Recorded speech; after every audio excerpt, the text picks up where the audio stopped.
आज जे जिल्हाधिकाऱ्यांनी विशेष पथक नेमलंय त्यांच्या सोबत सुमारे 50 मिनिटं विस्तृत चर्चा झाली। अन्य ठिकाणी मला ज्या त्रुटी आढळल्या ते मी माझा अनुभव त्यांना सांगितला। अन्य ठिकाणचे कशा पद्धतीने अशा प्रकाराने हा एक मोठ्या प्रमाणात रॅकेट सुरू झालेला आहे।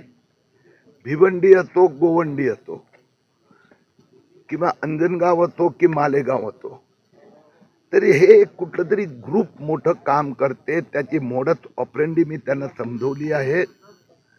ते आता तपास 2 भागात करणार आहेत। एक जे काय 569 की काय जे जन्म प्रमाणपत्र देण्यात आले त्याची ते फेर तपासणी करणार आणि तशाच पद्धतीने जे नवीन आलेल्या अर्ज ते चेक करणार। मला विश्वास आहे की मोठ्या प्रमाणात बोगस आलेले त्यात काही डाऊटच नाही आहे, शंकाच नाही आहे।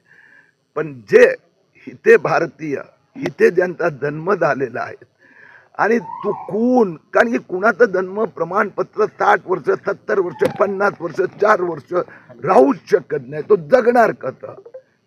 तर कुणाचं राहिलं असेल आणि दिलं असेल काही हरकत नाही।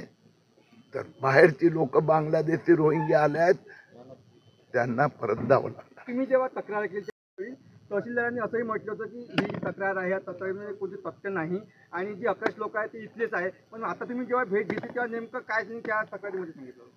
आता त्या दिवशी पहिल्या दिवशी त्या दिवशी जी चर्चा झाली त्या ताईंना लक्षात नसेल। जिल्हाधिकारी पासून महसूल मंत्री, मुख्यमंत्री सगळ्यांची गृह सचिव चर्चा झाल्यानंतर हे माझं विधान होतं।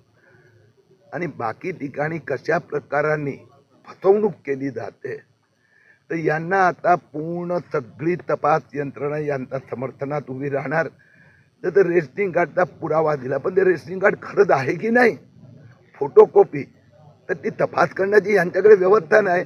तर सगळ्या तपास संस्था आहेत ते या समितीला मदत करणार आणि ते डॉक्युमेंट ऑथेंटिक आहे की नाही ते एक।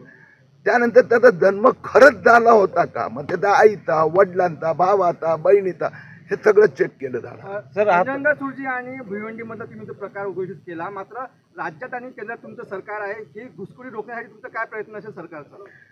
हा जो जन्माचा दाखला देण्यासंबंधी जो कायदा आला त्यात तहसीलदारांना अधिकार देण्यात आले ते नोव्हेंबर 2023 मध्ये देण्यात आले। त्यानंतर लोकसभा निवडणूक, विधानसभा निवडणूक म्हणून फार काय झालं नव्हतं।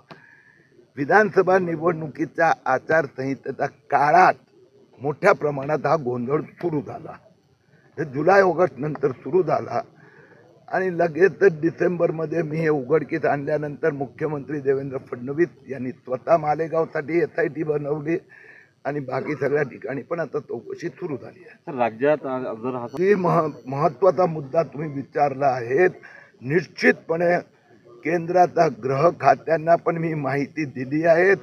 एक 5-10 शहराची म्हणजे तालुक्याची एकदा त्याचा तिथला अहवाल आला की मग त्याचा सारांश महाराष्ट्र सरकार केंद्रालाही कळवणार, दुसरा राज्याने, कारण की हा कायदा तहसीलदारांना अधिकार देण्यात हे 2024 पासूनच ऍक्च्युअल इम्प्लिमेंटेशन सुरू झालेलं आहे।